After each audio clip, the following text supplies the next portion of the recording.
Okay, so the intuitive idea of divergence and the thing I gave you are a little bit different, right? Like why that formula is kind of a reasonable question that you might ask.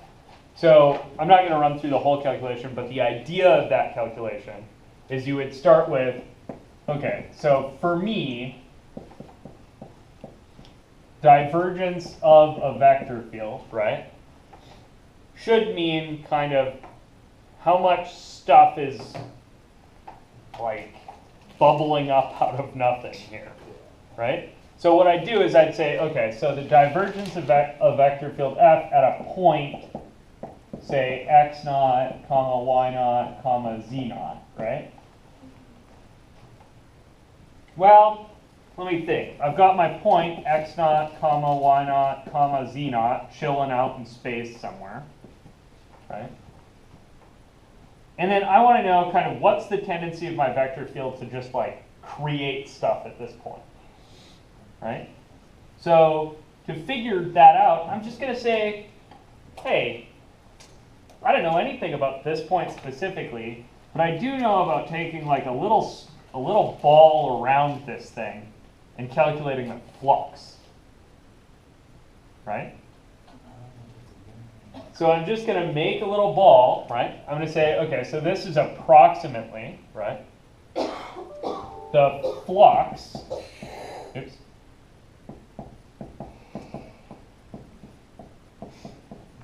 through a little ball.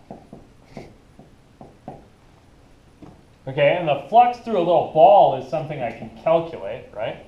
That's me taking the integral over some little sphere, right, of f and dotting with d area, right? You guys all see that? And I should decorate this little sphere with a radius. You guys cool with that? And I should keep in mind that that little sphere is centered up at x naught, y naught, z naught.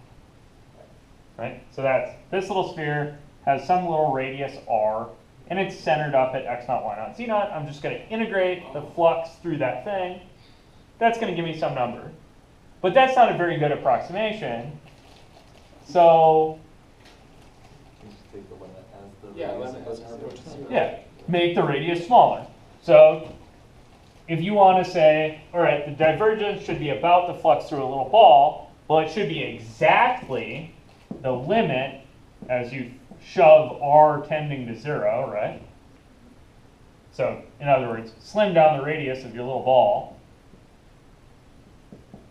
of f dotted with d area.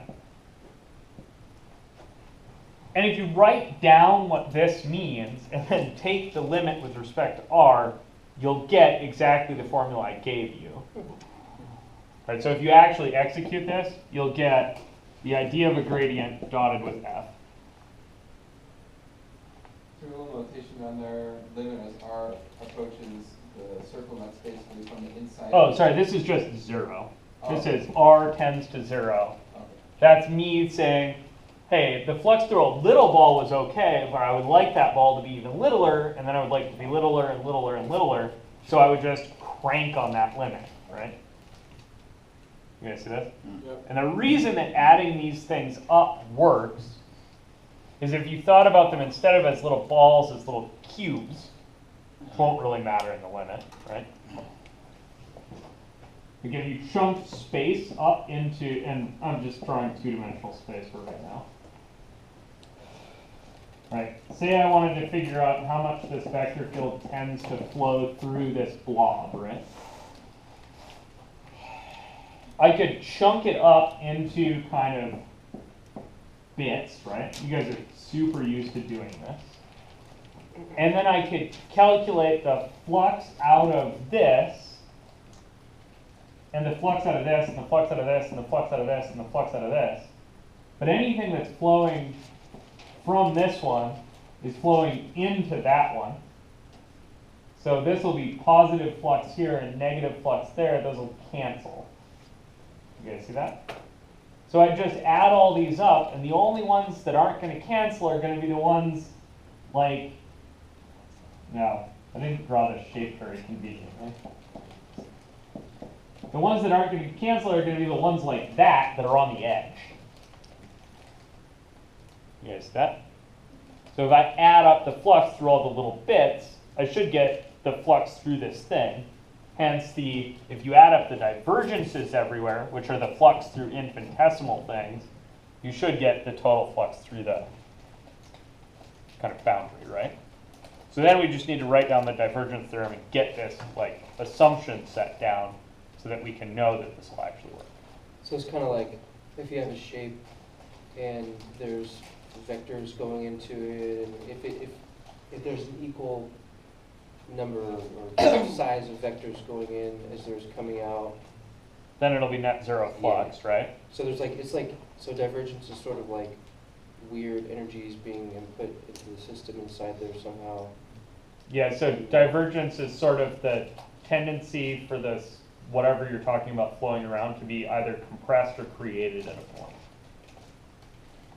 You guys see that? So a lot of the time, right, you would be doing something with like water, right? And then the divergence inside of a shape like this is going to be zero because water doesn't do that. Like it doesn't get compressed. You guys see that? So if you're working with something incompressible, you can just assume the divergence is zero, and that intuitively matches how water works, right? Because you can't pack more water into that cube, it ain't gonna happen. Right? That's not how water works. Which is good for engineering, right? Where do they use that property in engineering? Yeah, hydrology or anytime you drive a bulldozer, right? Anytime you use anything pneumatic, right?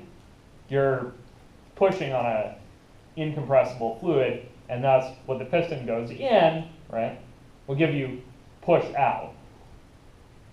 You guys see that? Or the more fluid you add to your piston, the more that piston is going to come out. And that's really just because it's not compressible. If it was compressible, you could have like the pressure building up in your piston, and that would be kind of scary. That's what happens when you use air-driven tools, right?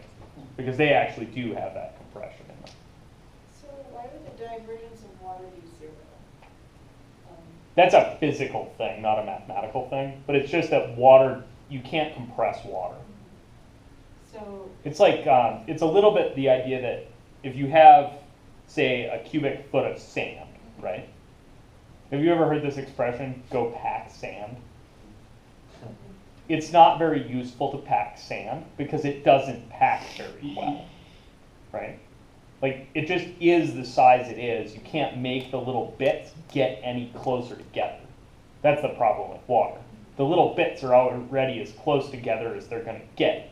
You stomp on it, it ain't going to help. I guess I'm asking what exactly is the relationship between divergence and compression? Oh, so the divergence is going to be the compression at a point. Okay. Right, so when I'm saying water can't be compressed, I'm saying water kind of universally can't be compressed. So it won't matter which point you're talking about, the divergence of water will always be zero. So what happens when you compress the incompressible? Don't know. It explodes. Cool. Questions, Steels? Does that help your intuitive understanding a little bit? I realize I haven't run through this calculation. It's in the book where you can run through it yourself. I was It's there. wondering the relationship between the inside of the region and the boundary. Yeah. It's the only one I can- Yeah, so you're really like, oh, they just cancel on the inside, and then the only ones that matter are on the outside. Cool. What's up? We use divergence to figure out the flux of the cube. In a way, that's like the compressibility of the water, or the... Yeah, so what I went and did was I summed up the tendency to be compressed inside the cube And that's also To- the same as the flow? to figure out the net flow. Okay. Right, I went through and I added up how much more was being put in, right? Like, okay, so at time A, there's whatever in the cube. And then I skipped ahead a little bit and I say, okay, so now how much is there in the cube? And then I said, okay, so the difference between those divided by the time would be the rate at which stuff is coming into the cube. Right, but I just played all that game with the rate of 0, right? Because I'm doing calculus and cheating. It's because your cube is full of water or whatever, so if it was water, it couldn't go in. Yeah, and if your cube is full of water, when we did that vector field, right? we would have calculated the divergence, we would have gotten 0 out of that, and then we could have said, well, the net flux through the cube is 0 because it's water, right? And it's a closed box, like you're not going to get more in there. You guys see that?